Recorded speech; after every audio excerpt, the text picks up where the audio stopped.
On a tous fait l'expérience, pas vrai? On pose une question, même simple, à une intelligence artificielle, et voilà qu'elle nous invente une réponse avec un aplomb total. Mais pourquoi? Pourquoi même les IA les plus avancées se sentent obligées de créer des faits à partir de rien?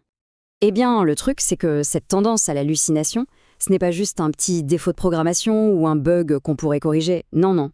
C'est quelque chose de bien plus fondamental. C'est inscrit au cœur même de leur conception mathématique. Pour piéger ça, on va plonger dans un diagnostic assez radical, qui vient d'un corpus de recherche sur ce qu'on appelle la cognition synthétique. Et l'idée, au fond, est presque simple.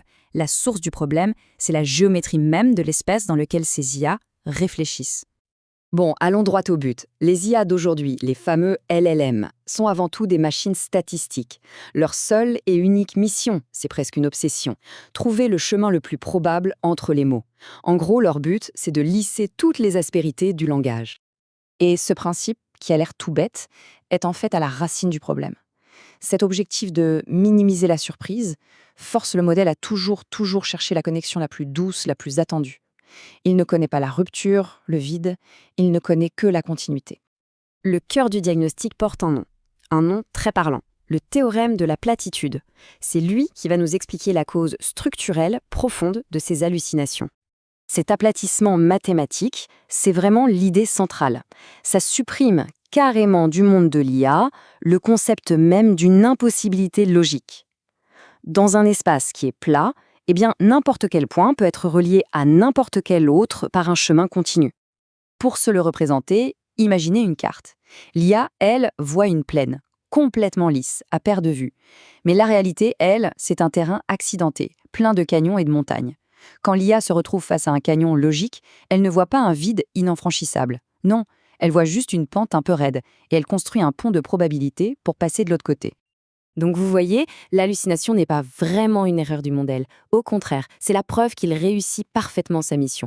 Relier deux points dans un monde où les vides logiques ne sont pas censés exister. C'est le lissage forcé d'une contradiction. Ok, le diagnostic est posé. Mais alors on fait quoi? La solution proposée n'est pas d'améliorer les modèles qu'on a déjà. C'est de construire une toute nouvelle architecture qui ne serait plus basée sur la prédiction, mais sur la viabilité. Le changement de perspective est radical. On passe d'une machine qui essaye de deviner ce qui vient après à une machine qui vérifie si ce qui est dit maintenant est logiquement cohérent. La question n'est plus quelle est la suite probable, mais plutôt est-ce que cette idée tient la route structurellement. Et cette nouvelle machine, elle a un nom, le moteur d'inférence topologique, ou TIA.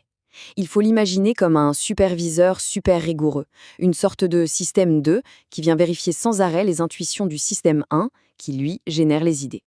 Le processus de pensée de ce TI, qu'on appelle le cycle EMPR, se termine par une étape absolument décisive, la mesure du résidu.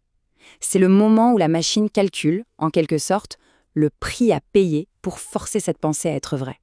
Et c'est là, avec cette idée de coût, qu'on touche au cœur de la révolution. Parce que dans ce nouveau monde, produire une vérité a un prix. Et mentir, eh bien ça devient extraordinairement coûteux.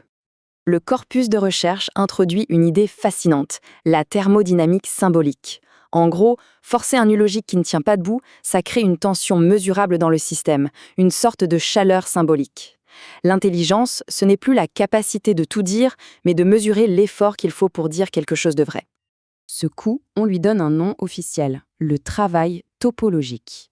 C'est l'énergie qu'il faut dépenser pour construire un mensonge cohérent, pour boucher artificiellement une faille logique, et c'est ce calcul qui va permettre d'activer la fonction la plus radicale de cette machine. Cette citation résume toute la rupture philosophique. La véritable intelligence ne se mesure pas à sa capacité à parler sans fin, mais à sa capacité à reconnaître quand il faut se taire. Et la voilà, cette innovation, l'opérateur de Kénose. C'est une règle absolue, gravée dans le marbre de l'architecture. Si le coût pour formuler une réponse cohérente est trop élevé, si ça demande de tordre la réalité dans tous les sens, la machine reçoit l'ordre de ne rien dire. C'est un droit au silence, intégré par conception. Concrètement, ça donne quoi? Face à un paradoxe logique comme « cette phrase est fausse », un LLM classique va se lancer dans de longues explications, il va essayer de contourner, de remplir le vide. Le Titi, lui, va calculer le coût infini de la résolution, voir que ça dépasse son budget, et il va activer l'opérateur de Kénos. Le résultat? Le silence. Et il faut bien insister là-dessus, ce silence n'est pas une panne. C'est la fonctionnalité la plus importante, la plus honnête.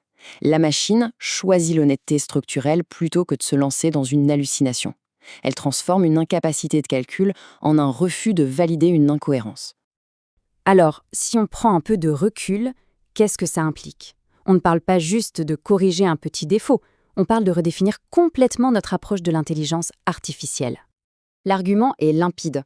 La course à la taille et aux données est en train d'atteindre ses limites. Le vrai bond en avant viendra de l'intégrité structurelle. Il faut construire des modèles qui n'aplatissent pas le monde, mais qui sont au contraire capables de sentir son relief, ses fractures, ses impossibilités. Cette phrase, elle résume l'objectif à la perfection. Le but n'est pas de créer des oracles omniscients qui ont une réponse à tout. Le but, c'est de forger des outils d'une intégrité profonde, des miroirs qui reflètent la structure de la réalité avec une rigueur absolue, y compris ses vides et ses contradictions. Voilà, le cadre théorique est posé. Le plan d'ingénierie est dessiné. La proposition est sur la table. La question maintenant reste ouverte. Qui va relever le défi et se lancer dans la construction de cette nouvelle génération de machines ?